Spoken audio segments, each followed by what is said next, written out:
Live from virtual Hampton, Georgia, welcome race fans one and all to Atlanta Motor Speedway and tonight's edition of the NASCAR iRacing Series. Hello one and all and welcome to Grid Vision. My name is Nolan Rep and I've got Austin Edstrom beside me in the broadcast booth, Austin Darbyshire working down behind the cameras for tonight's presentation. 130 laps will make up tonight's race around this 1.56 mile circuit. And Austin, I have a feeling this could very well be a race full of pack racing tonight, and I would not be surprised if we saw at least one multi-car pileup before the end of this one.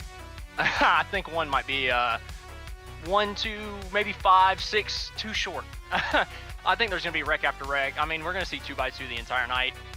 We're going to see a lot of team racing here tonight, I think, too. You might see some, teams get together as soon as possible and really work their way to the front and then just save tires. It's going to be a race, no doubt, all about the tires. Even on the old Atlanta, tire degradation was always the name of the game. It is even more so here this time around, especially with how sketchy it is to try to get down on pit road here off of turn numbers 3 and 4. You try to do it right off of 4, you're almost asking for yourself to have a wreck flying into this one. You take a look at the weather conditions coming into tonight's race. 94 degrees Fahrenheit down on the track surface, 79 in the air. Winds blowing at about 3 miles an hour off to the northwest, but no 93s on the track. It's not horrible. It's not, I would say, great either. I'd say that's kind of right about in the middle. It's pretty average all around, it would seem, for tonight's race. Yeah, that's going to help the team save the tire a little bit, but I just really think you're going to see, I've heard from a couple of the teams, saving tire on the bottom of the racetrack, especially lifting into the entry and then really getting back to the gas hard. It just wraps your car really nice around the inside line there and just saves tires really good. So I think you're going to see that a lot tonight. We'll take a look at the schedule entering the next little while here. We'll be taking a look at what's going to come on next for the eNASCAR iRacing Series as we get set to enter this race here to kick off the month of June for the good old Atlanta Motor Speedway. It'll be, of course, the Charlotte Motor Speedway coming on up a little while, coming on up here on Grid Vision. That'll be for the Craftsman iRacing, or the Champion Power Equipment iRacing Truck Series, excuse me. And then, of course, Wednesday you'll be having, of course, the Thunderclap iRacing Series presented by TLC. That'll be on Wednesday night. And then, of course, Friday, we're going to be having, of course, the eNASCAR iRacing Series once again next week, same time, same place, afternoon in New Hampshire Motor Speedway, and we'll stay in New Hampshire for the Global Racing Truck Series down on Sunday afternoon at 12:30 p.m. Eastern Standard Time. You find all of that and more here on Grid Vision here on YouTube as we'll be getting set to roll things down to the starting grid in just a little while. Got about 30 seconds left in qualifying. We were talking about this earlier, Austin. It is a big field, 37 cars. It is one of the biggest splits we have here tonight in the top one. Yeah, and I think it's just about the biggest split you can possibly have in an NIS race. I think the drivers, I don't know, I think the smart play would honestly be to stay at the back. I think there's going to be wreck after wreck, and these cars can take a beating, but, if that engine pops, your night's done. I just think that's going to be the big worry, so I could see a couple of the teams really just staying at the back and saving tires and saving their stuff for the end of the race. We'll take a rundown of your starting grid here in this one, where Nicholas Vroman kicks it off on pole position with a 31.035. Joseph going to lock it up beside him on the front row. Tyler Marble for Team Marble Racing going to be back on that third position. Austin Fitzgerald going to be down in fourth. Jeff Marble will be in fifth with Chris White to round out the top 3 rows. Jonathan Oshalem going to be down in 7th with Brandon Bake in 8th, Justin Levine in 9th, and Austin, it'll be John Weitendorf to round out the top 10. 11th place is going to be Joshua Watson, followed by 12th and Jose Acosta. 13th is Lawrence Shaughnessy Jr. 14th is Joseph Kazi. 15th, Daniel Nanny, followed by Benjamin Forrester in 16th. 17th is Andrew Payne with Mike T. Bruno rounding out row number 9. Row 10 starts with Cody Terlindi, and 20th place is pro driver Malik Gray. Moving on down, of course, to the 21st position, we've got Hamilton Akibuezi. Excuse me if I pronounced that one wrong. Brandon Kohler brings it up down to 22nd. David Robertson can be in 23rd with Kyler Wynn in 24th. Tommy Gossett is down at the 25th position. We're now into the drivers that have not set qualifying times. The last one of those was all the way up in the 19th spot. Jesse Atkinson could be down in 26th. So there you got Hayden Swank, Kyle Trudell, Jake Ruel, and Alexander Hyder to round out the top 30. 31st is Connor Harrington, 32nd, Stephen Massey. 33rd, Russ Boisvert, followed by 34th, Christopher O. Robertson. And then the last two rows are rounded out by Chad Gunningsman and Brandon Littenberg and Heath Snyder. So 37 cars going to get set to rumble away here from the Atlanta Motor Speedway. We're just waiting now on the last two drivers to grid on up. You see over half the field not putting down a qualifying time. That's a very common strategy we see over at the Blake tracks like Daytona and like Talladega, where drivers deliberately choose not to qualify in an effort to start at the back. But of course, it's hampered somewhat when you find yourself with over half the field not qualifying instead. Yeah, and I think the main issue for these guys early at the back of the pack is going to be losing the main pack. Staying at the back can have its advantages, especially with a field this big, but you know, if you lose that main pack and that caution that you're betting on never comes, you're just, you know, you're screwed behind 20th place and you have nothing to do to get back into the main pack. So they're going to be looking for cautions. I mean, there's just no way that you're working your way back from 37th on the grid up to the front, you know, under green. Just it's 2x2 gridlock, nowhere to go. This isn't the package of old at Talladega. There's absolutely no room for these guys to go. So you really just kind of have to play that strategy in the back. We're rolling onto the back straightaway for the one and only time before we go racing in the eNASCAR iRacing series here tonight on Grid Vision from Atlanta Motor Speedway. The last of the cars has just exited turn number 2. Has cashed at the tail end of this field. We're happy that you joined us here on this beautiful Friday evening, excuse me. A bit crossed up on my days as we'll wait for that iRacing pace car to lead us around through turn numbers 3 and 4. On board with Tyler Marble as the pace car pulls into pit road. And it's time to get this party started. Green flag is up in the air. We're underway in Atlanta. And Froman gets a great start there, pushed by Tyler Marble. He's got choices. He goes to the top lane real quick. Tyler Marble fills the inside line, 2x2 all the way back. 2x2 already. The top two started to link up with the two right behind, Marble and Joseph becoming the pushers. As the other Marble and Roman will lead.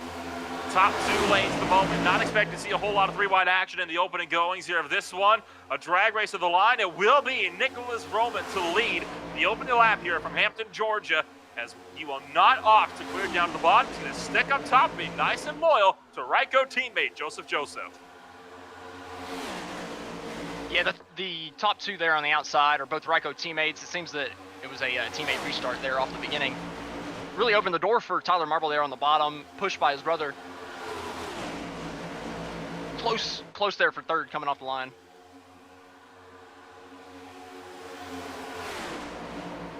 We run our way down and towards turn number 1. We're 3 wide, a bit deeper in the pack with Austin Fitzgerald trapped up on the top shelf and not able to get down low. And the 9 going to force the hole right in the middle in between Daniel Nemby and the number 37 of Lawrence Shaughnessy, as we'll work our way back through turn numbers 3 and 4.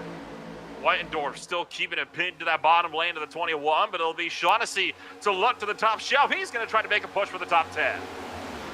And we've actually had a lead change that lap. Tyler Marble led that last one at the line. He had a good lead coming out of turn 4, but the outside line, led by the Ryko boys, has got another run down the back.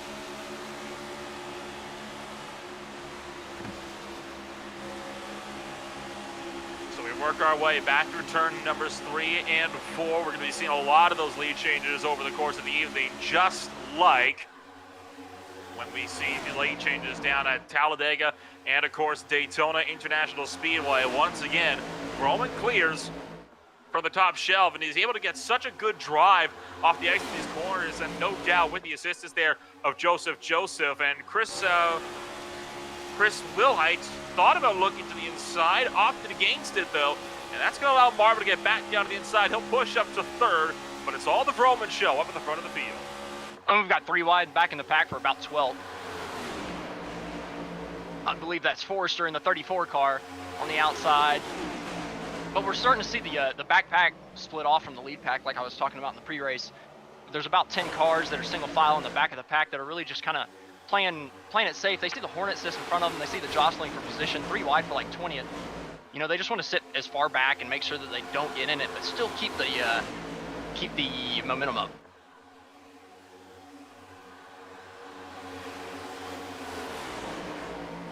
As they sort of get it sorted coming down into turn 1.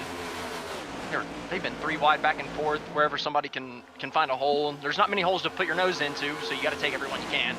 It's the speeds and the style of racing like the other plate tracks, but you do not have nearly at all the type of room that you would in those larger 2.5-mile speedways. That's one of the reasons why Atlanta's gotten so much criticism as of late. A lot of people are saying it just doesn't fit this style of racing. Some people love it, some people hate it, but it is entertainment nonetheless. And at the moment, Kyler Wynn trying to work for 3 wide up the middle, doesn't end up going anywhere as Forster will clear him for the top shelf. Forster still side by side with Causey down on the bottom end of the racetrack. That 34 car making moves though, as he's going to push his way up to the number 12 spot, trying to now get him around the outside of Justin Levine, but he's going to catch up to Jose Acosta before long, and at that point, he's going to find himself getting bottlenecked.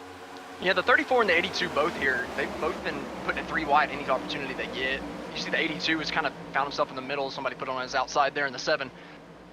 But down the back, the 82, I mean, if he gets one guy to go with him and he's got a Ryko teammate there. Oh, he loses not to dry. I thought the Ryko guy would drop down. But these Ryko guys, they'll make it 3 wide and they're going to run hard to the front. And they're really going to find their way to the front. They'll have 4 or 5 guys within the top 7 by the midpoint of this race.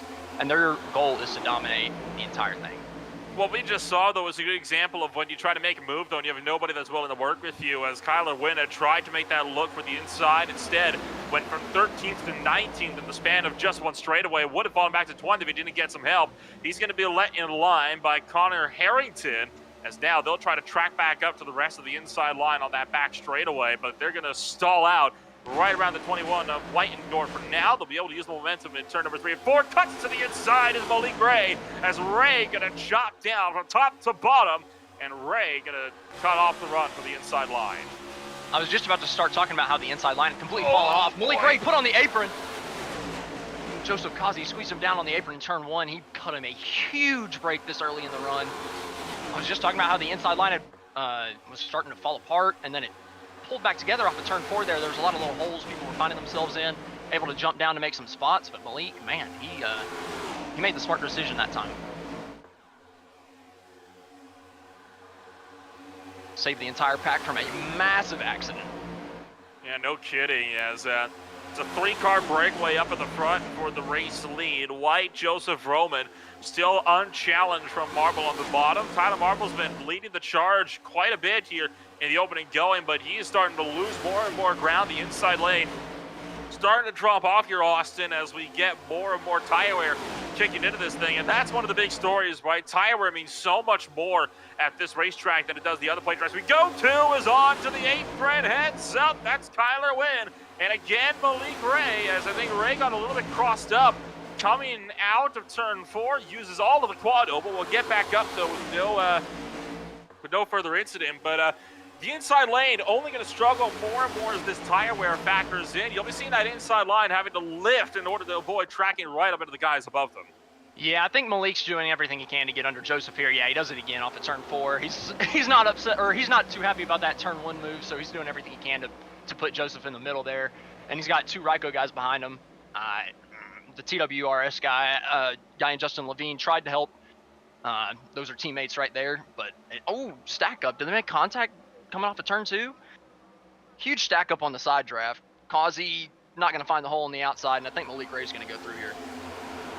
No contact made, but a whole lot of side draft being utilized, and Causey is slowing everybody on that inside train up right now by running in that middle lane. He'll be able to find a hole as Malik Ray will lift a little trouble car to the outside wall. In turn number 2, that was Tommy Gosson. That body slams the outside wall. He rebounds off of Kyle Trudell, and Gosson will be able to fire through. He'll fall to the middle. A lot of damage now on that right front of the number 11 car, but no meatball flag. He does have a meatball flag. So Gosson will be forced to come to pit road. His race is pretty much over now as he got put to the outside wall by the 34 of Benjamin Forrester. Yeah, and those are those kind of accidents I was talking about could really screw the back of this pack over. We kind of have a decent split between the two main packs now, but it's not quite far enough. The second pack's already made it up, but it's those kind of accidents that the back of the pack has to watch out for. This track has been extremely stingy on cautions, especially on the backstretch this week. So if you get that kind of middle wreck that doesn't trigger the caution, you can really get screwed over.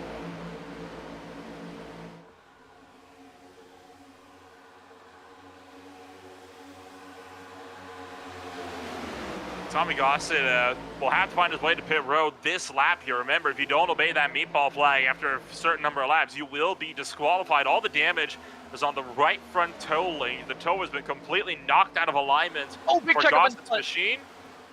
Someone got put on the apron entering turn 3. I believe everybody saved it. I mean, Kyler Wynn that got put down on the apron. You're right, a huge stack up and started right around where Levine is. He left off from the brakes. Nobody behind him did. They all ran over one another. Wynn went to the apron. He'll lose a handful of spots, but no damage on the number 10.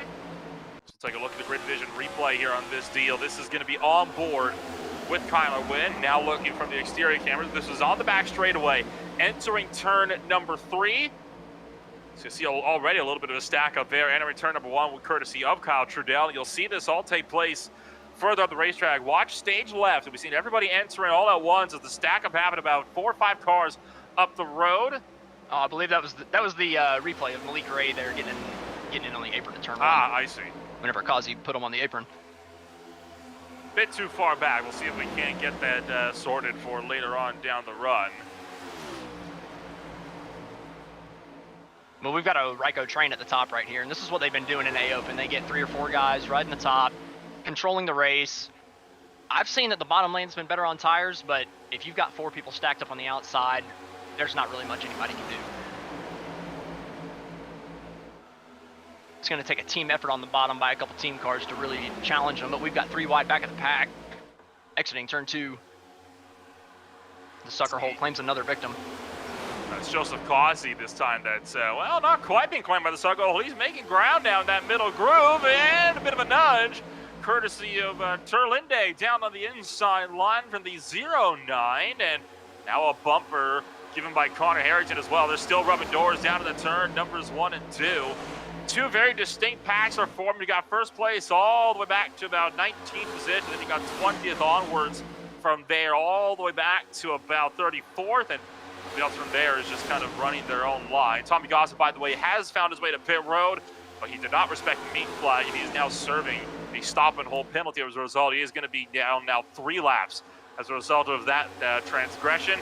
Respect the meatball. It's rule number 1. They don't give it to you for no reason, right? If you have a meatball, something's wrong with that car, and they can't have you on the racetrack if you got a broken car. Yeah, I believe he avoided the black flag there, and he'll come back a couple laps down, but his race is effectively over. Joseph Causey, though, he's been stuck in the middle of 3 wide multiple times. I figured he'd just go straight backwards whenever that happened, but he just aggressively side drafts the guy on the bottom every single time. This time he managed to find a hole back on that top, only lost maybe 1 spot. Kind of impressive.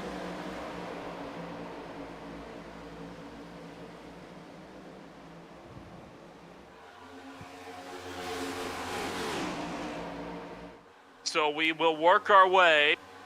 Oh, look out, contact to the apron goes Connor Harrington, slides back up right in front of Benjamin Forrester. We're able to survive it, and once again, we keep things green. That contact was made with Joseph Causey, but it was not necessarily Causey's fault, as he was given a bad bump by Cody Terlinde down from behind.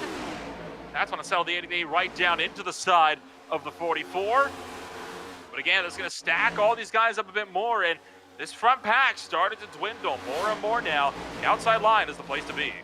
Poor Joseph has been in the middle of every single accident on this racetrack, but he's still in the main pack. I don't know how he's doing it. The second pack has fallen off far, and it's just kind of broken into little segments now. And this is where everybody in the back was praying that this was not going to happen. This is the worst scenario for everybody. The least chance of a caution coming out is whenever we're single file like this all the way through the back.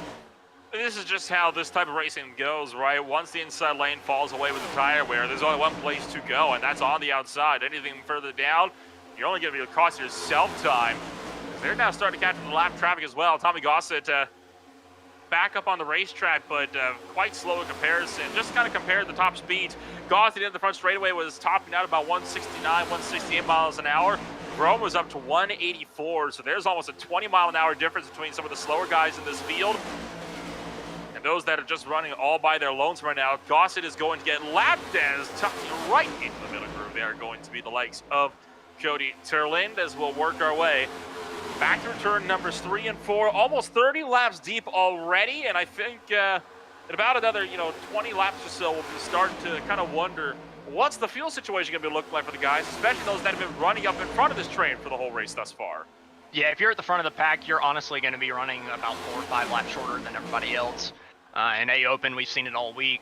That outside line, running more throttle throughout the entire corner, running a higher lane, you're just burning so much gas. And the Ryko guys know this, and I wouldn't be surprised if they don't do some type of switch at some point, but I really do think that the leader is at such a disadvantage, especially whenever we get single file like this, because we're just going to get a long green flag run, and they're going to be the only one at a disadvantage. Oh, more trouble. Hard to the outside wall goes the 0-9, able to sort it up. He tried to clear himself up between Malik Ray and Justin Levine. Got right rear hooked into the outside wall. And a meatball flag for the number 7. And I reckon it'll be the same thing that we saw with Tommy Gossett, a broken toe leg. He is dropping spots fast, absolutely hemorrhaging time right now. He is going to have to struggle to make that car work. You see all that damage scraping the paint on the right-hand side. The wheel looks relatively intact, and he's still keeping pace with these guys for the most part, but it will look to be like he'll have to come on down and get that damage repaired, but it doesn't look like it would take all that long. I'm surprised that we're getting meatballs off these right front hits so easily. There's been a lot of people knocking the right front down in a lot of my races this week, and I haven't seen so many meatballs, so it's interesting. We've seen 2 relatively light ones, I believe, anyway, damper some people's days early. And Turlin can't get to the bottom here because guys like Causey are forcing the issue and keeping him pinned up to the outside lane. You do have 3 laps, though, from the time that is served to be able to serve said penalty. The problem is he's going to be coming now on lap number 3. So this is his 3rd lap. He has to serve it this time, or he's going to have to serve a stop and hold penalty just like Tommy Gossett did, who, for reference, is down 4 laps now as a result of that whole mess. So Turlin's got to get down to pit road here, and he's got to hope, I think, that Harrington gives him the room to get down to the bottom. Yeah, at this point, I think that he really just needs to get completely out of the gas. He's doing himself a disservice by staying in the pack if he's truly got a meatball. But the front pack of about 13, 14 cars just sailed away. Malik Ray finally disposed of Joseph Causey, and he went straight to the back, and then he jumped 2 or 3 more positions. Malik Ray, maybe the only guy in the field really on a charge to the front right now.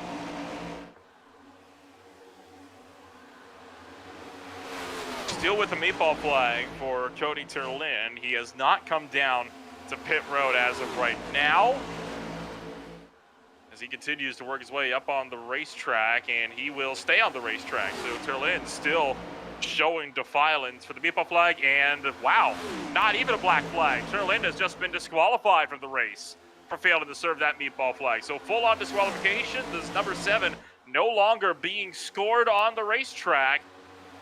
That is huge news for the number 7 car, as we'll look obviously back to the front of this field where we've got Roman still heading the way from Joseph, from Willett. I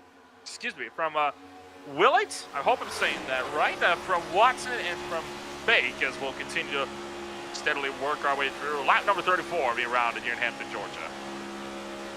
Yeah, I think Terlin was trying to get to pit road the lap before, but there was just such a big stack up. Someone went hard into the outside wall right in front of him, and he had somebody all over his back bumper. I don't think there was any way that he could get to pit road under the circumstances he was in, but eventually he did get down the next lap. I'm not sure if he's completely out. It sounded like he was, but that's certainly unfortunate for him. I mean, kind of nice guy if he took his punishment instead of wrecking the whole field by trying to come down pit road, so feel bad for him on that, but maybe he can get back out.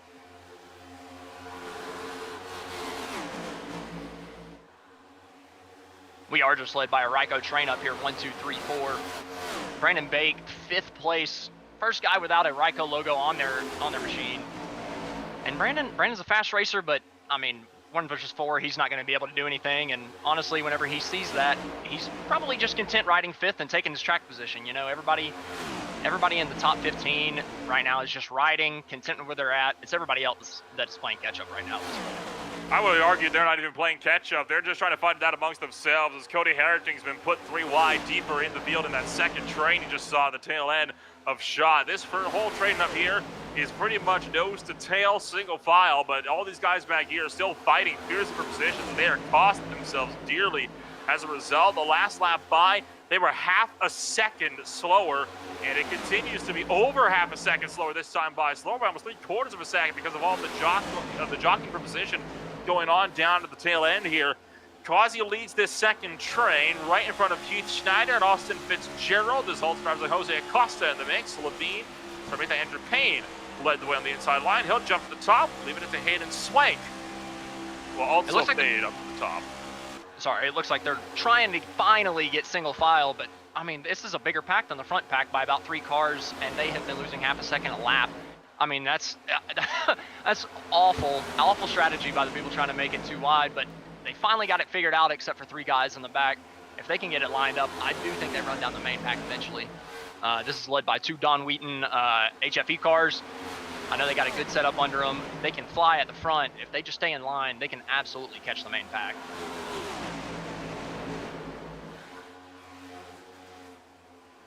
As they come to the line here.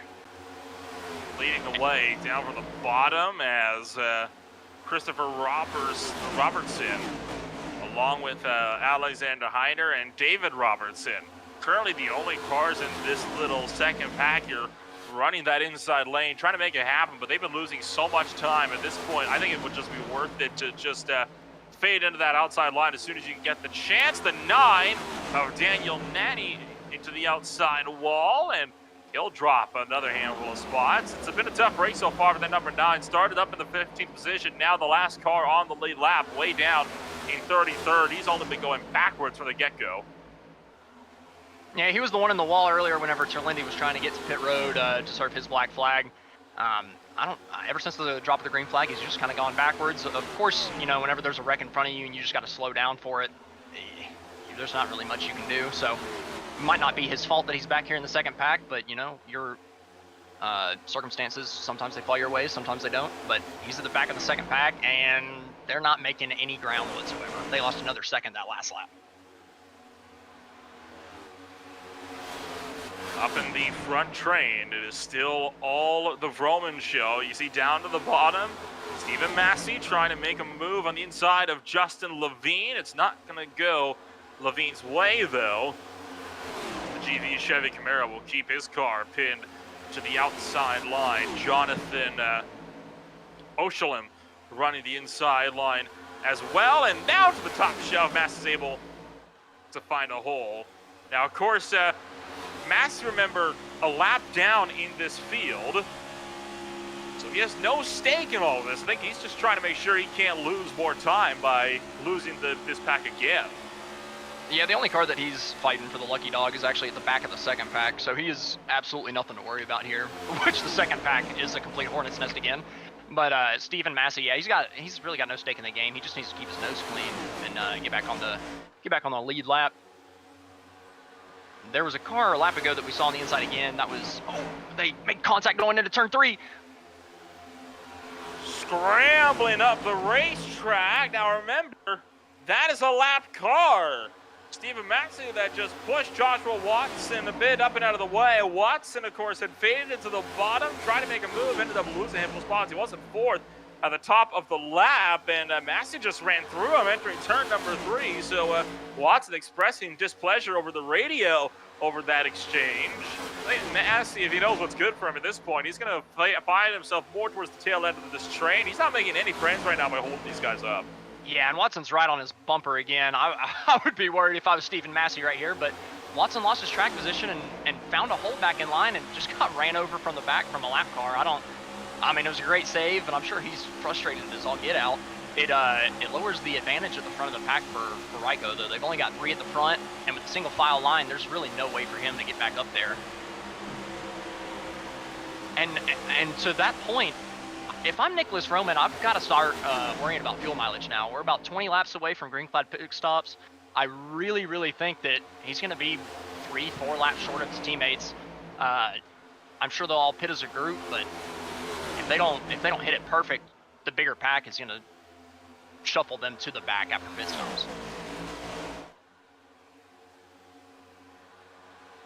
So we'll work to get ourselves sorted for the pit stop runs. We're approaching halfway and not too long. We have been making great time so far in the eNASCAR iRacing series event here for 130 laps. We're already almost at the halfway point, which will come up in about just under 20 laps now. Massey continuing his charge from the bottom lane. Now remember, again, Massey has not made a pit stop as of right now. All he is doing right now is getting away the leaders. He's trying, I think, get up there to unlap himself. So if a caution does come out, he can be in front of the race leaders. Therefore, no lucky dog needed. He can pit on the lead lap with everybody else and not have to fade to the back behind the other lap cars. That would, I mean, I could see where he would be thinking that, but there's only two other cars that are worth anything that are a lap down. You know, I don't really think that this is worth the risk for him to try to unlap himself. And there's still 3 Ryko cars at the front of this, you know, and he almost dumped one as a lap car. So I don't know. I don't think he's making a smart decision, but it is what it is.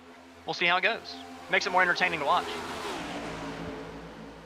It very much does. This has been a very entertaining race so far, and it's all one that's going to be down to the strategy here before too long, as we'll continue to steadily work our way through your race tonight, marching onwards further and further towards the evening. It is currently sitting at about 6:40 p.m. in sim time. If we want to be specific, it just ticked over to 6:43. So this race, I believe, will be over well before the sun goes down, which is a good thing because this track, to my knowledge, does not have functioning stadium lights, although correct me if I'm wrong with that one. I haven't ever seen them working here at Atlanta Motor Speedway, even though they are very much modeled in. Massey back to the inside, now going to hold out the 4th place driver. He's not making a lot of friends by doing this, is he? I mean, I wonder what he's hoping to gain, because nobody's going to go work with him. I don't know why anybody would. All he's doing is just making this harder on himself. That's what I'm thinking the whole time. I just don't see the risk versus reward being beneficial to him in this scenario. I mean, just sit in line and mind your P's and Q's. You're the one guy in pack that cannot make a mistake. Like, the reputation goes down if you're the lap car that causes the big wreck in the main pack. It makes you look like a fool. And obviously he hasn't done anything wrong yet other than running into the back of Joshua there going into turn 3. But I just think making these daring moves whenever you're a lap down and you're not racing anybody is a little much. But the second pack has finally figured it out. They're running about the same speed as the leaders. That could be because the lead pack has lost about 3 cars or so. But the second pack has finally gotten mostly single filed out, at least they were earlier. And they're finally making some hay.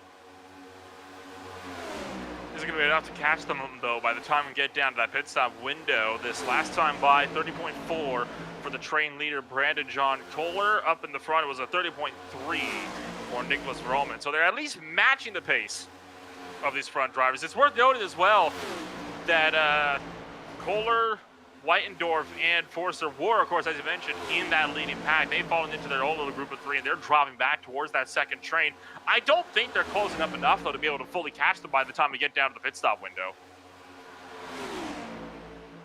Yeah, I don't know if they necessarily need to catch them by the pit stop. Oh, someone goes just about hard into the inside wall. I think that's Wilhite.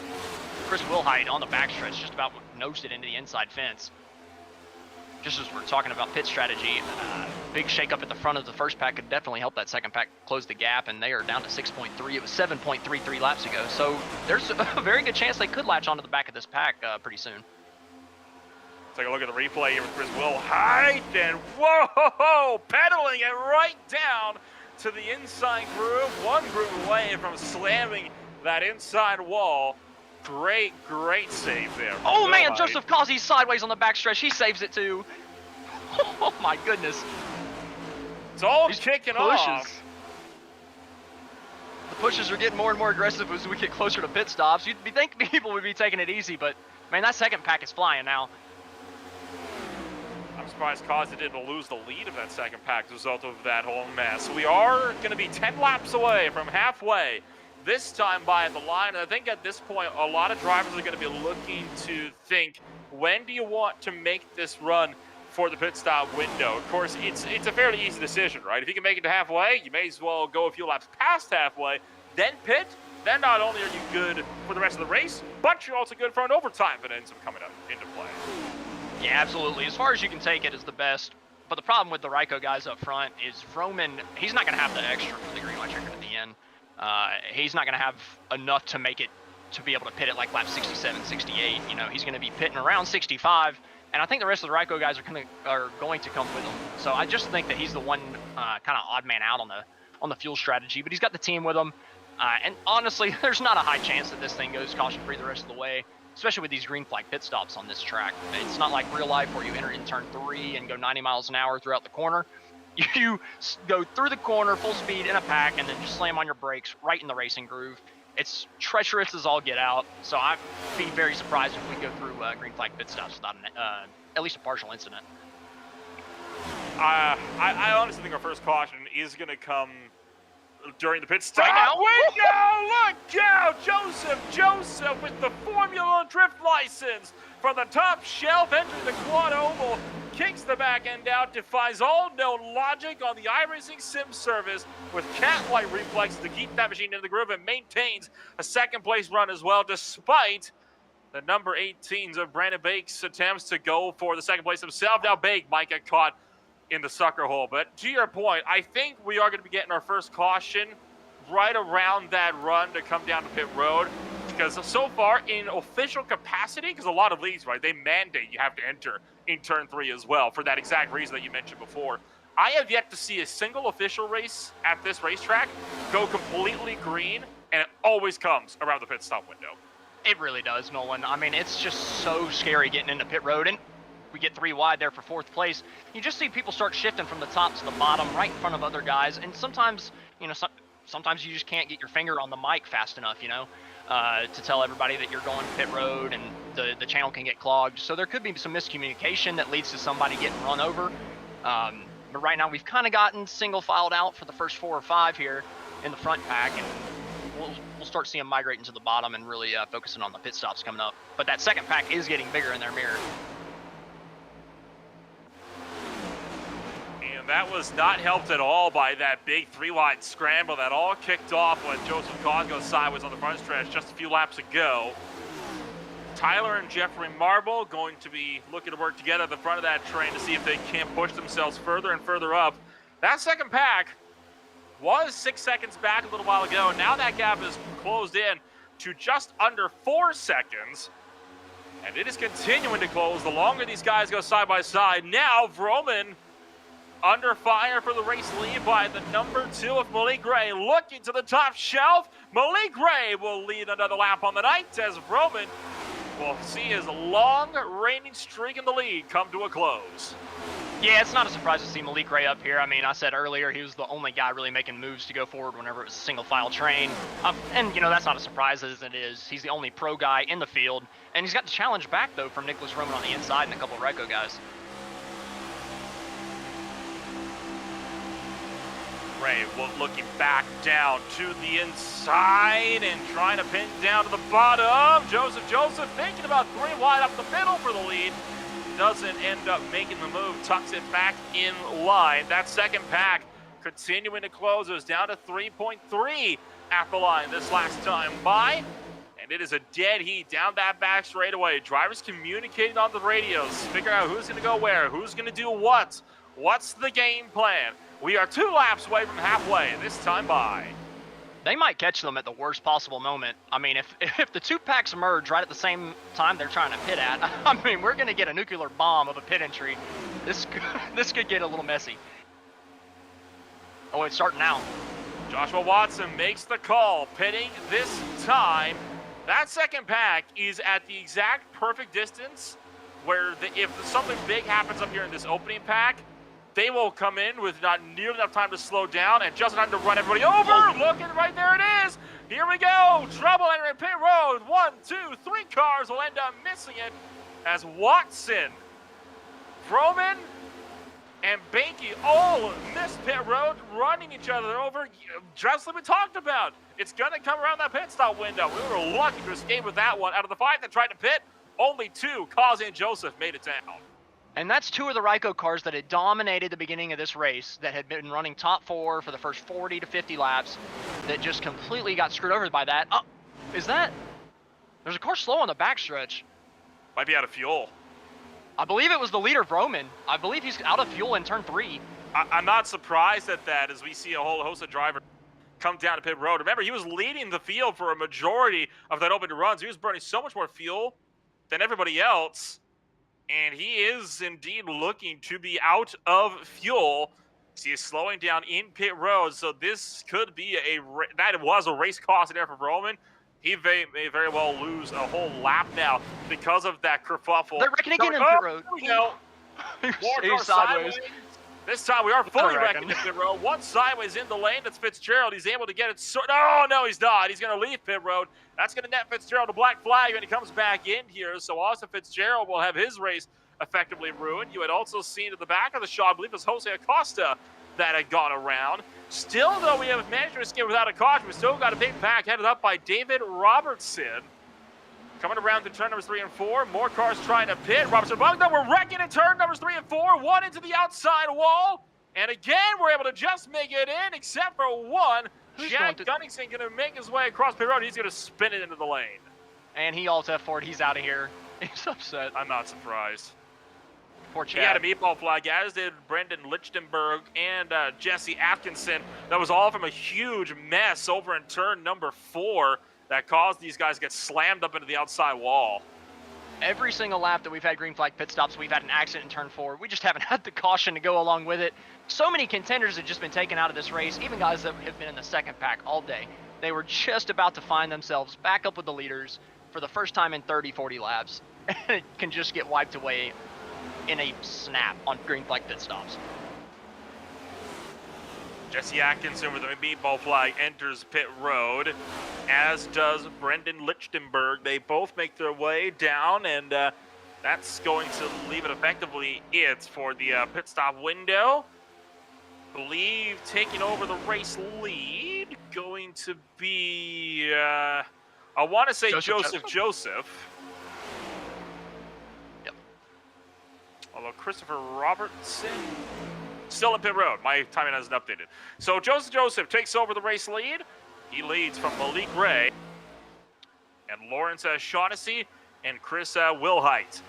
So 4 cars down from the 18 that we had just prior to the pit stop run. Pit stops are complete. We're running lap number 69, coming to 70. And we're still green flag racing, caution free for Virtual Hampton, Georgia. We're going to take a quick step back. We're back with more from the eNASCAR iRacing series in just a moment. Racing isn't easy, but experiencing it is. iRacing puts you in the driver's seat with the industry's leading sim racing game. Drive on laser scan replicas of the greatest racing circuits from around the world. Go head-to-head against other drivers chosen by skill-based matchmaking to ensure competitive racing at every level. Compete across all your favorite series. In officially licensed cars, engineered to deliver the most accurate driving experience possible.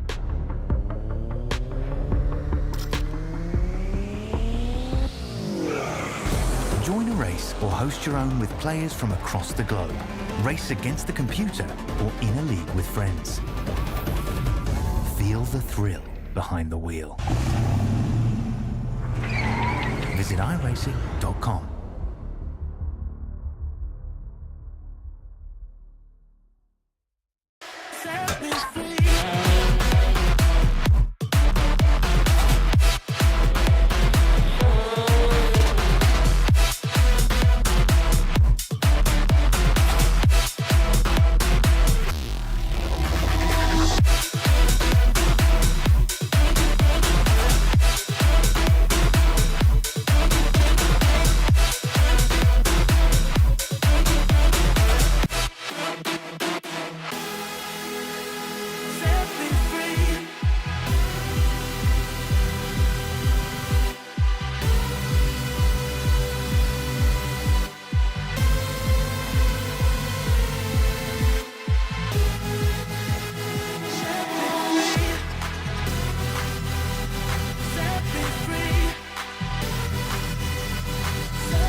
still a green flag racing from virtual Atlanta Motor Speedway, as it is still going to be Joseph leading from Ray, from Shaughnessy, from Chris Wilhite. If you just joined us, welcome to Grid Vision of the eNASCAR iRacing Series. My name is Noel Rempel, alongside Austin Edstrom, with Austin Derbyshire working the cameras for tonight's presentation.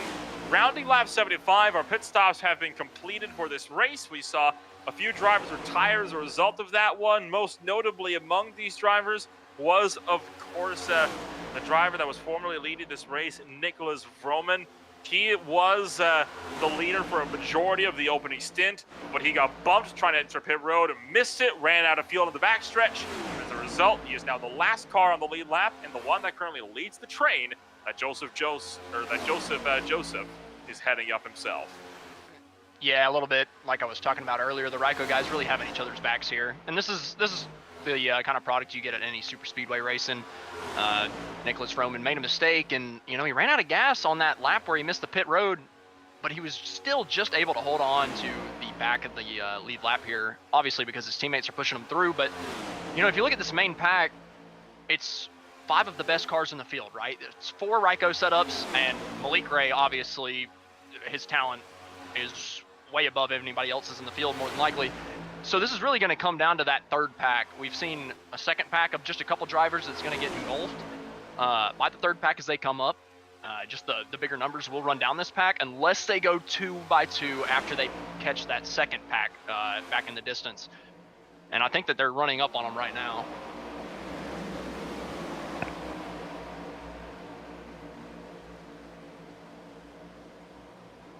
Working around the outside line, you can see that 29 machine of Tyler Marble being pushed by Jeffrey Marble. They clear Kyle Trudell. That was for the number 5 position. Trudell still working the inside lane. Here comes Kyler Wynn with a huge head of steam. The 82 might try to force his way through it. He will win.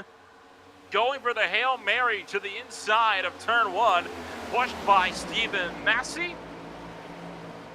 Tyler Marble going to lose a little bit of time as a result of that whole deal, as Kyler Wynn going to track things up to the head of this train. He'll take over the 5th position. They still sit, though, a good 7 seconds, almost 8 seconds now behind that leading pack. Yeah, they lost a little bit of time whenever the 2 packs kind of merged together. It's like 2 colliding galaxies. Everybody just kind of scatters in a bunch of different directions, and you just kind of have to pick out the pieces and put them back together. And we say there's only 2 pieces left on the outside line that really just need to find a hole.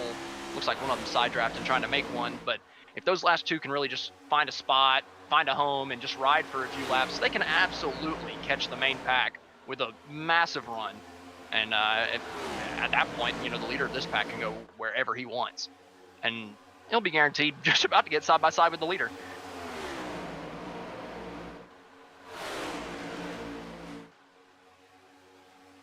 You see a lot more cars have linked up with this leading pack as well. Only 4 of them are actually on the lead lap. You've, of course, got Vroman leading this train, who is not on.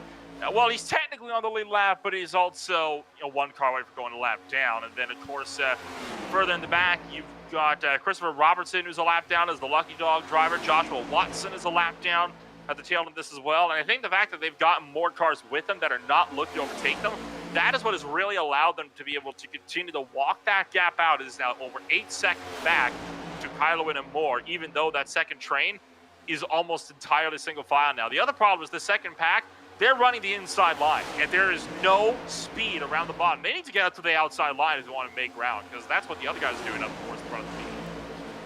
Yeah, and I don't want to, say that any shady business is going on, but this is also led by a Ryko car at the front of this pack. And what would be best for their team is if he slows down the main pack a little bit, as he is doing by running the bottom lane and making everybody follow him.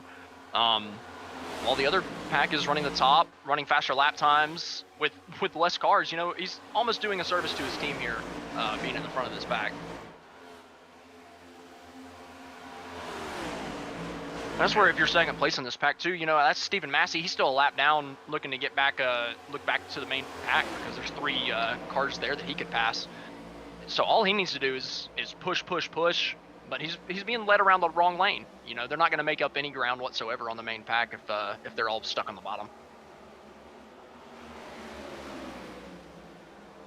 It's a tough ride for a lot of drivers in this field as it stands. I want to bring attention, if I can, to Jesse Atkinson. We were talking a bit earlier about how we were surprised about meatball flags and, you know, how some drivers get them, how some drivers you seem to be a bit strict.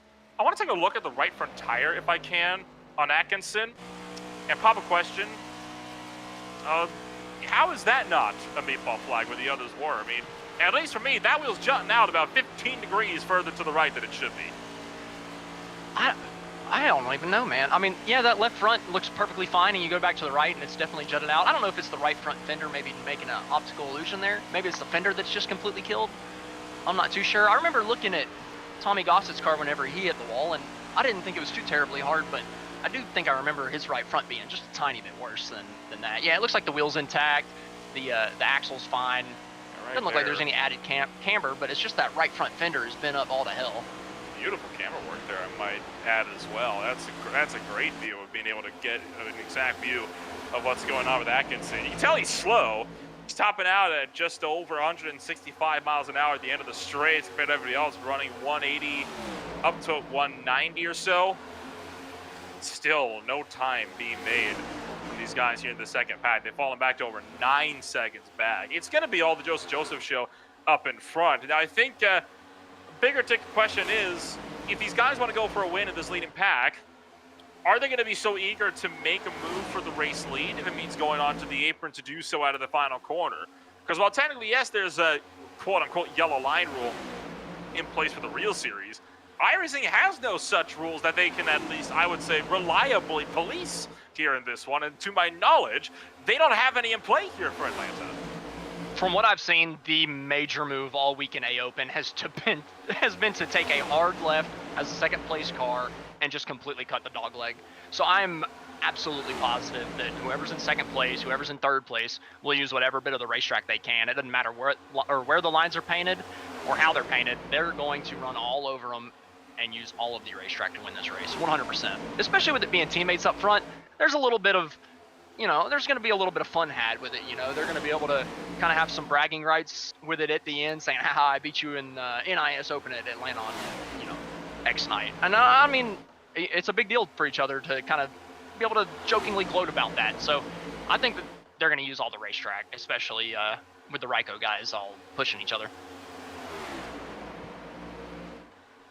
Just hit the 10-second gap as well for that second train up to the first, so it is continuing to drop away. It amazes me that nobody in that second pack has opted to go to the outside line and just run that top line. Like, that's honestly boggling my mind. You would think, considering how strong that outside line was earlier and how blatantly obvious it is that the outside lane is the place to be, why are they not going up there, you wonder? Because a lot of the guys in that second pack, they were in the leading group that was running the outside line where they were all pulling away.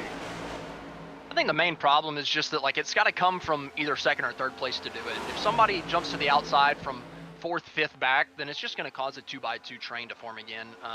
If second and third place in the second pack here mount up a run on the leader and take the entire pack high with them, I think it'll work out. But I just don't think that you're going to see that kind of communication between second and third, you know, especially because you got to come on the radio and talk to somebody. And if you're giving away what you're going to do to the guy in front beforehand, he's going to know it's coming, and he's going to be able to protect that high side. So I just don't think that the second, third place cars are going to have the kind of communication to do it. It's all up to Kyler on whether or not he wants to run the bottom or if he wants to run the top. At this point, though, the second pack might as well just race, right? I mean, you're so far back, you're losing time every lap, this lap as they go by. Well, they gained a 10th, but whenever you're 10 seconds back, what is a 10th going to do? For everybody in the second pack, the best choice at this point would be go too wide and hope that somebody else wrecks so that you can get back to the main pack. It's what I would do. If I was in the field, I would absolutely be taking this second pack too wide, just hoping somebody else makes a mistake.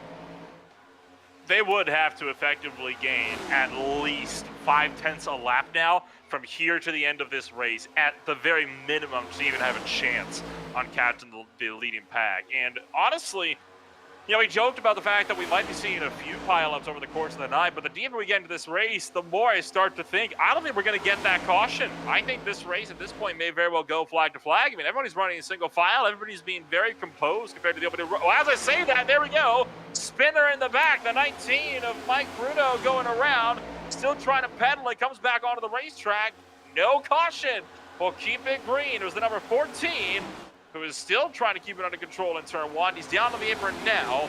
We will not get a caution as a result of that one. It was a collision with him and Joshua Watson.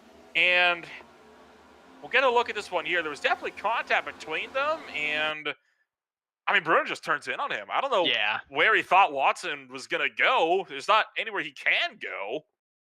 He definitely thought he was going to cut the dog leg a little bit, or he was acting like he was going to. But, you know, if you've got somebody on your left rear quarter panel like that, it's just natural to give a little bit more room. You know, you don't want to crowd them because worst case or best case scenario, you get side drafted backwards. Worst case scenario, you get spun through the infield, and that's exactly what happened there. But going back to your point about the cautions, it can happen at any point with this, especially with the second pack being in this long single file line. I think the closer we get to the end, the bigger the pushes are going to be from the 7th, 8th, 9th car in line, whether they pull out or not to make a second line. And that's where those checkups will come, right? If there's a checkup in the 3rd or 4th spot, then 8th or 9th is going to run into the guy, into the back of them. And the spot to look at that for is the second dog leg on the front stretch. That has been a treacherous spot where people have been running over people all week. So I could really see the caution coming from the second dog leg with about 20 laps to go, 15 laps to go.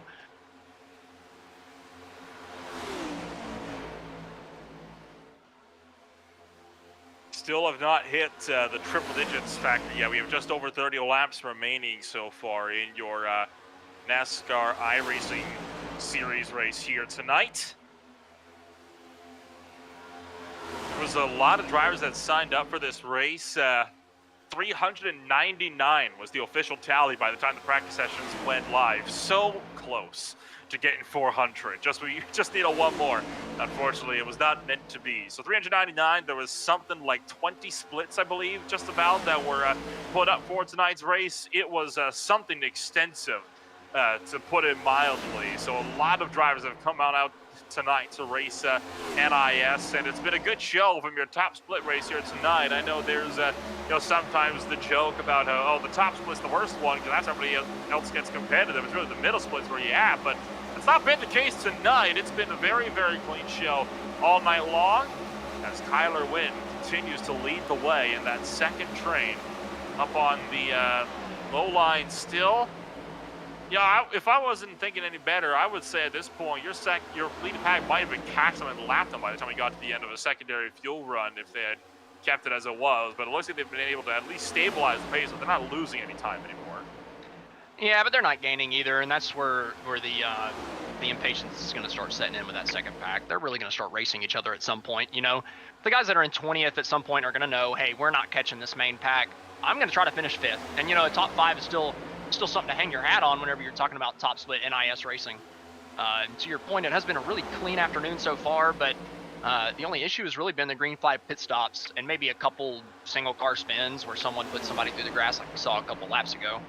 But it's been a clean show so far, and it's still been good hard racing until we've gotten to this post pit stop time of the race where we're just trying to see if anybody's going to catch this main pack, if anybody's going to put any pressure on them. It just doesn't look like it's going to happen right now, though. I mean, that's how a lot of these longer races tend to pan out. You know, everybody's racing really aggressively in the early run, used to, the shorter races that you might get in, something like a fixed or whatnot. Then you go to the first pit stop window, and then you realize, oh, there's still half a race to go. I guess we didn't have to be so aggressive after all, and now everybody's settled it down, and they're in this for the long haul now. Under 30 laps remaining. Running lap 103 now, so we'll work our way to the back straightaway. Nicholas Vroman begging for a caution right now so he can try to get himself back on cycle with everybody else and see if he can't fight his way up to take over that lead. And we've started to see the backpack is starting to pick up just a little bit of speed. I don't think that they're any more organized whatsoever, but Kyler is running just a little bit higher line than he had been. He's letting the wheel come out a little bit on exit, not scrubbing off the speed, and I think second place has done a little bit better job pushing him here the last few laps. That last lap was their best one for a little while.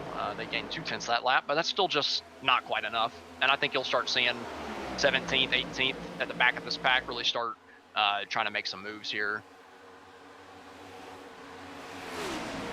See their last lap times this time by up on the leaderboard here. It's a 29.9 for a lot of the drivers. This is as they are actually crossing the line as well, so this is updating live, so we'll be able to get a good comparison here.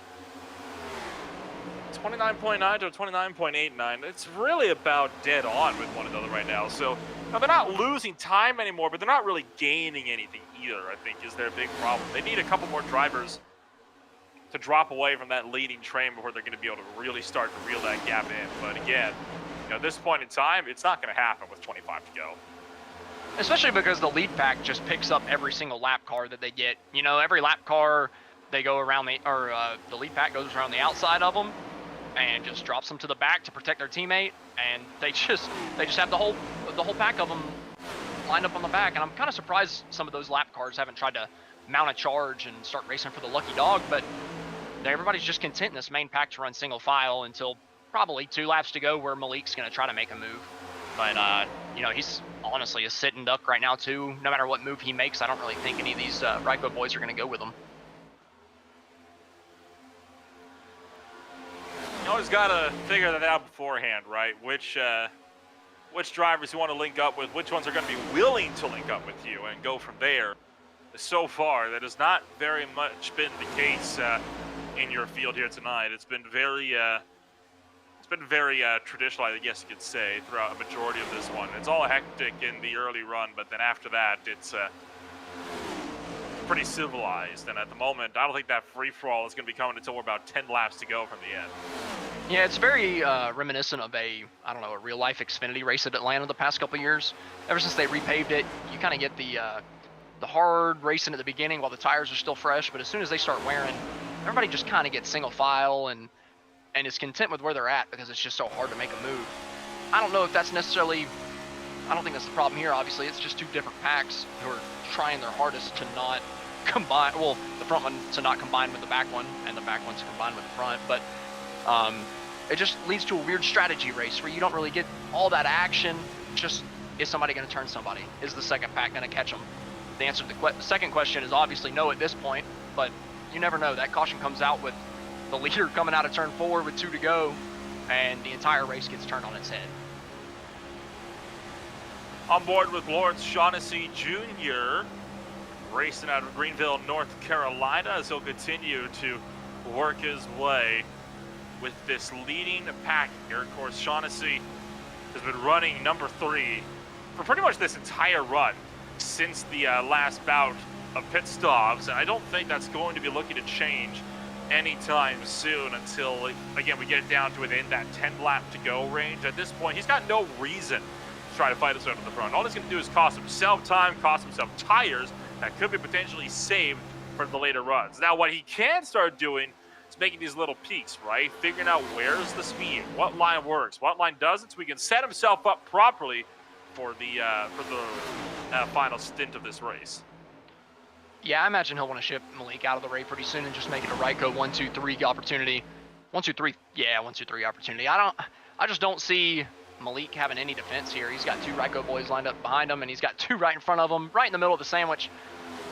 I mean, if anybody can pull it off, it'd be him. He's the one making all the moves solo all day.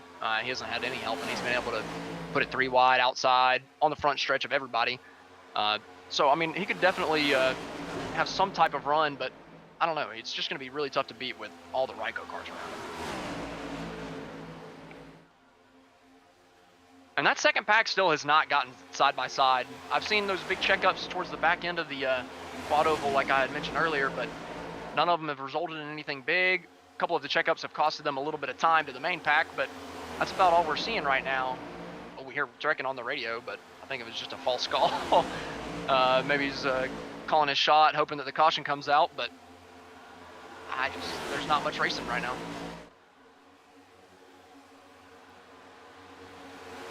So let's reset. We'll take a quick look top to bottom throughout the entire field as we close in on 1 hour distance in your race here tonight. Joseph leading the way with 17 laps to go. Malik Ray brings it up in that second position. Lawrence Shaughnessy down to the 13th spot. Chris White Chris Wilhite, the last driver inside this leading pack. That's on the lead lap. Tyler Wynn brings up the second train in 5th spot with Connor Harrington in 6th. Russ Boyvert going to be down in 7th with Kyle Trudell in 8th. Jonathan Olshalov going to be down in 9th with Justin Levine here, Austin, rounding out your top 10. Yeah, 11th's going to be Brennan Kohler, followed by 12th, David Robertson. In the 20 car, 13th, Andrew W. Payne. 14th is Hayden Swank. 15th, Daniel Naney.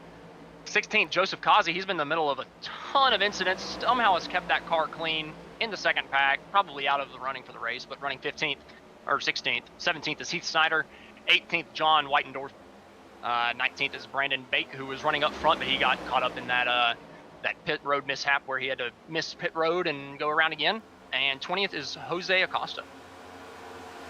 21st spot going to be Tyler Marble. Hamilton Akibuizi going to be down to the 22nd position. Jeffrey Marble is 23rd with Alexander Holder at 24th. That takes us all the way back around to Nicholas Roman, who leads that leading pack, but is very, very close, about 1 lap down. Curtis is 25th. The lucky dog spot is held by Christopher Robertson with Benjamin Forrester down in 27th. Stephen Mass is going to be 28th with Josh Watson at 29th, and Austin Fitzgerald is down in 30th. Jake Roll is in 31st with Mike Bruno 32nd for their end of the used car lot, headed up by Jesse Atkinson, Brendan Lichtenberg, Chad Gunningsman, Tommy Gaza, and of course Cody Trilinde down at the tail end of the field. So far, only 5 retirements on the day, and pretty much all of them, bar 2, were as a result of pit stop incidents. And we might start getting some more retirements here pretty soon. The second pack has finally realized they're just not catching them. They're finally too wide. This is where the action could really pick up here. Coming down the second dogleg right here, too wide, all the way back from 3rd on back in the main pack. Working down side by side, 2 by each, down to the back straightaway. Levine up on the top of Harrington. You're on board with Levine now, as he will clear for the top shelf entering turn numbers 3 and 4. Kyle Trudell going to go to the top side as well and try to follow suit, but you saw Harrington track him from the bottom. Here comes David Robertson to the inside, 3 wide on the front straightaway in the midst of the quad over the 28th. Trying to find a hole, and 28's into the wall on the top shelf. Russ Boyvert getting to the outside wall. Harrington being pinballed all over the place right now in that middle line as he's just trying to find himself some steady room, caught in the proverbial sucker hole. Andrew Payne to the inside. The 21 of John Whitendorf to the outside. Yeah, that really shook up the second pack here. Oh, man. Still 3 wide for last in the second pack, but, I mean, we needed a shuffle up in the second pack, but it going all the way to the back, and now they're single filed out again, except for the last couple rows. We'll see if they can get bunched back up again and see if we can get another run at it, but that's really what they're hoping for. They need people to make crazy daring moves, and that person is just hoping that everybody else wrecks and they don't. So I think you'll still see some people doing some pretty stupid, bold things here pretty soon. Would it be an NASCAR race without it, would it? And that's why we love this series so much. You get the mix of everything, and no matter what you get, it's always going to be entertainment from flag to flag. 10 laps to go. 130 laps the distance, rounding lap number 121. Here from the virtual Atlanta Motor Speedway in Hampton, Georgia. Out of all of that chaos, Wynn still leads the way in that second train, and it is still Roman to lead the second train from the actual race leader, Joseph. We've got some movement here for about 5th in the second pack. They're trying to get side by side, and yep, everybody's just switching lanes, choosing a lane, choosing an allegiance, or following their allegiance that they built earlier in the race. But we just haven't seen that top line really be able to form up. Oh, they're turning back in the back. Caution is out for the first time tonight. They save it on the back straightaway. Stephen Massey goes around. That is the caution that Roman needed. That may very well have just saved the race of the number 1. It might be too little too late, though. I mean, we've only got about 8 laps to go. We'll be at maybe 3 to go whenever we take the green flag again. But what this does do is save the race for everybody else. I mean, everybody from 5th on back is absolutely going to come in, take tires. I mean, this opens this race wide open. The Ryko guys up front are screaming and cursing their heads off. I'm sure they're upset. They know that they had the race won. But for everybody else, I mean, Kyler Wynn, Brendan Kohler, Justin Levine, all put back in the race because of an accident in the back of the second pack. It looked like Max was already starting to go around in that deal, and it kind of looked like Trudell just kind of finished the job. I don't know if he would have fully gone around. I think he would have had to kind of pedal it down to the inside and save it, but Trudell definitely didn't help Matters. And then, of course, it was thanks to Boy Vert that Stephen Bass was able to straighten himself back up. We got a lot of drivers, meanwhile, understandably hitting pit road here on this deal, and why not? Get fresh tires. You're going to need them for this last, I'd say, about a 4-lap sprint now. We saw Joseph come down to pit road. He's going to take a full set of 4, and he'll lead Malik Gray out of pit road. So no change for the race leaders up at the front of this field. That, I believe, gave, I want to say, Forrester the lucky dog? I believe I think it was Robertson, correct? He had the lucky dog spot whenever we went through the run through. I think Robertson got back on the lead lap there.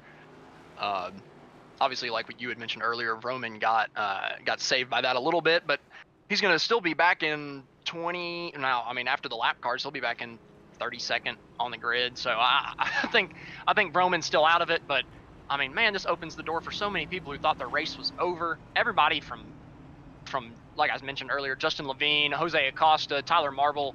Tyler Marble was running side by side with the leader at the beginning of this race for a long portion of it, and you know, we thought he was out of it, but now, you know, he's caught up with the main pack in roughly 15th place. My scoring hasn't updated yet. But I mean, this completely turns the race on its head. A lot of the allegiances are going to go out the door because some of the Ryko cars are going to be split from the top to the bottom. You may see some type of teammate restart, but as soon as they get split up, and somebody's going to split them up, I mean, it's going to be mayhem. Maybe we might get to 3 green-white checkers whenever we thought we were going to have 0 cautions.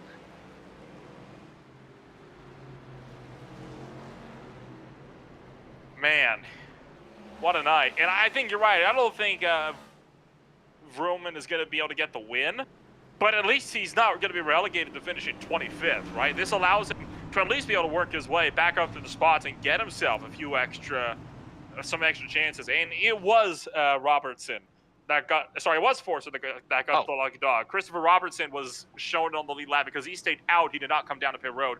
So he got the wave around the pace car when we went 1 to green here, along with a host of other lap cars. So that's why he is back now on the lead lap. But he sacrificed pit stop because of it. Yeah, but at this point, you know, the lead lap finish is way more important. And if we get these green-white checkers like we think we're going to, I mean, he'll get the tires a little bit later and he'll be fine. But I was a little incorrect about Vroman. He's actually going to be lining up 23rd. Not quite as far back as I thought, but I mean, that's still a lot of cars that he's got to pass to make it up. But like you said, if he scrounges out a top 15, top 10 out of this, you got to look at that as a good day. He ran out of gas at one point. We'll come out of turn numbers 3 and 4 with 5 laps to go. When we take the green flag, this time by pace car pulls down at pit road. This is turned from a marathon to a sprint. Joseph into the Geico restart zone. We're back to green. And he gets a hell of a jump. He's going to pull right in front of Malik Gray, not giving Malik a chance here if he even gets a run. But that inside line's really kind of shattered up at the front. Malik looking low, looking high. Oh my God! Joseph puts a block on him, and they're 3 wide for 3rd. Huge block from Joseph to Ray. We're 3 wide, about 2 rows deeper in the pack. They're going to try to double it out. It's not going to happen, though. 3 wide, 3 deep now. Make that 4 deep. We're 3 wide, almost 5. The middle lane checking it up like there's no tomorrow. And it is all Joseph out in front with 4 laps to go. They're 3 wide for the lead out of nowhere. Malik Gray out to the inside. They're wrecking. Joseph in the fence. Huge crash. Here we go. It's the big one. Hard to the outside wall. Goes one of about the 3 number 1 cars they have on the racetrack. See Boyvert involved. Trudell involved.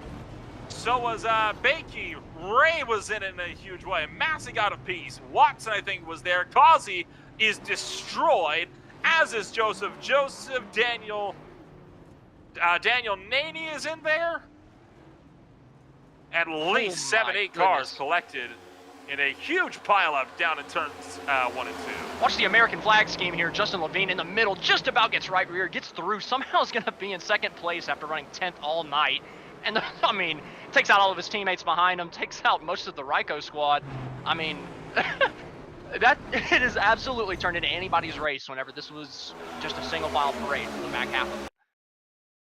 I mean, let's be real. When we saw this, we knew it was only going to go one way. 3 wide, it just doesn't work at Atlanta for a long period of time. It barely works at Daytona for a long period of time, which is wider than this racetrack, which says a lot. And a big problem there going into turn one, Joseph has been single file in the lead the entire night, right? He has not put a foot wrong.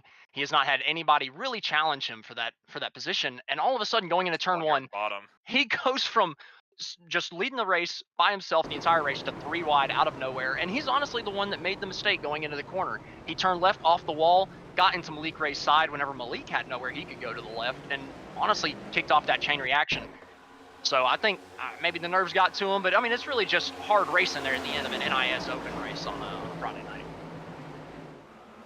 Take one more look at real speed. Watch this one at the bottom. Huge hit into the outside wall for not quite sure who that was that tanked the outside wall. That was Bakey that tanked the outside wall to the number 18 for the Team Watson Racing setup Toyota Camry. Well, this is going to put us into overtime. It is our first of 3 green-white checkered attempts. For those that are unfamiliar with how green-white checkers function here on the oval racing side of things, it is essentially an overtime. So what happens is we have 2 laps of racing remaining. If we make it around to the white flag, this race is official no matter what. If we get a caution before that final lap, then we reset, we try it again. We get 3 attempts. If we go to the 3rd attempt, there's a caution again, the race ends under the yellow flag. It doesn't happen often. We hope that it will not happen here tonight, but that's typically how plate races tend to go on open lobbies like this. And if that last restart was anything to go off of, we know they're going to be 3 wide as soon as they enter turn 1 on the first lap, and it's going to creep towards the front if the wreck just does not happen before it can. And what we really need to watch out for is coming off at turn 4, coming to the white flag. You're going to see big runs all throughout the pack. Nobody's going to give an inch. I mean, the huge runs that we saw against the leader there, 2 people got the same run at the exact same time and were able to make it 3 wide. I mean, the leader, he's absolutely a sitting duck. I just don't really know what Brendan can cook up here. I mean, the front stretch, whenever you take the red and white line out of the equation, it's a massive, massive piece of real estate, and there's just no way to defend the entire thing. It'll be a tough ask. There is no doubt about that. We are still pacing behind the iRacing safety car, but it will not be that way for much longer. 1 lap to green. The race would be ending on this lap if this was under the green flag conditions. It is not. Oh boy. This also might be the first restart that we see of the night where one car isn't just able to pull up in front of the other car on the restart, right? Every time that we've seen so far, the leader is just pulled up right across the second place car's nose. There's no correlation or no alliance between anybody at the front of this pack anymore, right? Except for 3rd and 5th. Those are only 3rd, 5th, and 6th, but they're not completely lined up. So the front 2 and the second row are completely by themselves. I mean, allegiances be damned. Pace car going to pull down into pit row. 2 laps left to go. From virtual Hampton, Georgia to the Atlanta Motor Speedway, it's overtime in NIS. And Justin Levine gets a terrible start, and they're going to be able to go 3 wide behind him, and that's going to kill the outside line here right off the bat. If he doesn't side draft the 7 below him really hard, then he's just going to go straight backwards. Because that 3 wide battle is just heating up. It's going to get crazy here as we rocket our way down the back straightaway for the second to last time, coming to the white flag, this time by side for the lead, with Wilhite making the charge from the top. Brendan Kohler's going to get a little bit of a push here from Heath Snyder on the bottom, but those Ryko cars are just going to be too strong on the outside coming to the white flag. Final lap, this race is now official. 3 wide behind, 4 wide now entering turn numbers 1 and 2. That's not going to work at all. We managed to somehow get it straightened out. We're not going to have another wreck. For now, at least. Payne to the bottom. No speed from the inside. Here comes Shaughnessy with a big push up on the top shelf, trying to make something happen around the outside line. Wilhite continues to make a run. While here comes a beat to the bottom of the turn number 4. The side that they ran! Huge crash! Here comes Payne! Drag race to the line! Froman takes it! Froman snags the race win by 22 thousandths of a second from Andrew Payne. And you said he didn't happen to get back. There's no way the Nicholas Roman should have been anywhere near the front of this field. There's no way. Justin Levine got loose coming out of turn 4, took out the 2 lead cars on the outside, and the third Ryko car comes from nowhere. James Busher at Daytona vibes wins in a photo finish over Andrew Payne. 200ths of a second at the line. Ye of little faith, Austin. There was no faith. On board with Roman, just trying to fight for a top 10 as it stands. This is going to be for the entire final lap. I'm amazed he even made it off of turn number 4 with how hectic this got here in the midst of this field. Watch as he shoots for the middle. At this point, he's fighting for a top 5. I think he slots in behind Levine here, or he might end up going to the inside, but Levine makes an incredible move as he just gets clear into turn 3. That's where it all kicks off. Roman gets a little touch on the left. How he avoids this, I'll never know. Just he turns to the bottom. hard left. He just turns hard left, cuts the dog leg, barely beats Andrew to the line. That's amazing wreck avoidance there, and that's, oh my goodness, coming from the from 23rd on the restart before that, all the way to the lead. Absolutely no words on that one, but I think that a win that is well deserved for Nicholas Roman as he burns it down on the front straightaway. We'll take a run and have your official post-race results after a wild night here at Atlanta Motor Speedway, where Nicholas Roman takes a shocking victory by just 22 thousandths over Andrew Payne. Benjamin Forster brings it up in 3rd with Daniel Naney in 4th. Brendan John Kohler going to be in 5th with Christopher Robertson in 6th. Alexander Hyder in 7th. John Whitendorf going to be in 8th. Jose Costa 9th. Hamilton Akabuzzi going to be rounding out the top 10 here, Austin. Yeah, the 11th place is going to be Heath Snyder, 12th. Chris Wilhite, who was leading coming off of turn 4 on the last lap, gets turned. Unfortunate for him, but his teammate takes home the win. 13th is Jake Roll. 14th, Jonathan Oshalem. 15th, Lawrence Shaughnessy Jr., followed by 16th, David Robertson. After David here, 17th, Russ Boisvert. 18th, Justin Levine, kind of the catalyst of that last incident. 19th, Stephen Massey, and 20th, Brandon Bake. 21st going to be the likes of Jeffrey Marble with teammate Tyler Marble right behind him. They started 3rd and 5th. They'll be finishing the last 2 cars on the lead lap. Hayden Swank finished this race 1 lap down along with Kyle Trudell, Mike Bruno, Joshua Watson, Kyla Wynn, Joseph, Austin Fitzgerald, Connor Harrington. Will be rounding out the top 30 with Harrington finishing 5 laps down, not finishing this race at all. And Malik Ray there, it looked like he was going to have a great chance. He just makes a move to the lead with the second to last restart there. Very well could have won the race, but brings it home 31st with a broken car. Joseph Causey finally, one of them took him out, 32nd, 33rd, Jesse Atchison, 34th, Brendan Littenberg, 35th, Chad Gunningsman, he spun out coming to pit road, and Altef Ford, 36th, Tommy Gossett, and 37th, rounding out the field, Cody Terlinde. Oh boy, that finish. That was something else all together. We'll play that finish one more time as we wait to see if anybody's going to take the chance to come on over and give us a little bit of a chit-chat after that one, after this absolutely insane finish. Coming out of turn number 4 on the final lap. They went 4 wide, entering turn number 1. That turned to 3 in what can only be described as uncontrolled mayhem. I thought that the Ryko cars were too split up to where they weren't really going to be able to find each other, but coming off at turn 2, they were all lined up in the middle lane, the first 4 cars of the middle lane. They separate a little bit. Levine makes an insane move to the inside, but his run stalls. He gets loose on the inside. Not sure if he touched the apron, but obviously, maybe a little bit of net code, but obviously a huge accident to end the race.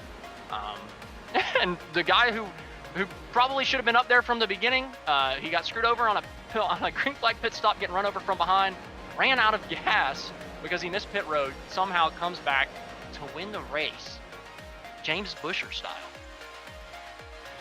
That is something else. You don't see it at a lot of racetracks. It's not possible at a lot of racetracks.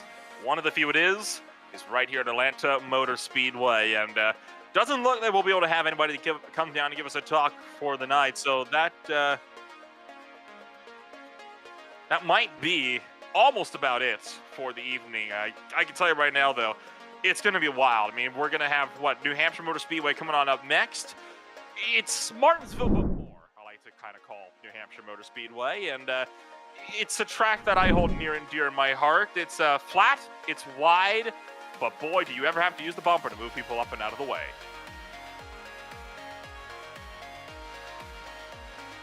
You can see we got the championship, the champion Power Equipment Truck Series, of course, on the Tuesday night down at the Charlotte Motor Speedway. We run to the Milwaukee Mile for the Thunderclap iRacing Series, and of course, along with NIS, you tune in as well in New Hampshire for the Global Racing League Truck Series at 12:30 p.m. Eastern Standard Time on Sunday as well. So all of this and more will be coming on up next week on Grid Vision. For now, though, tonight, I want to thank everybody for taking time to join us here on what has been an absolutely incredible show. My name is Noel Rampole with Austin Edstrom beside me in the broadcast booth in Austin, Derbyshire, once again doing great work behind the production chair. Thank you for joining us on this beautiful Friday night, and we'll wish you a happy weekend.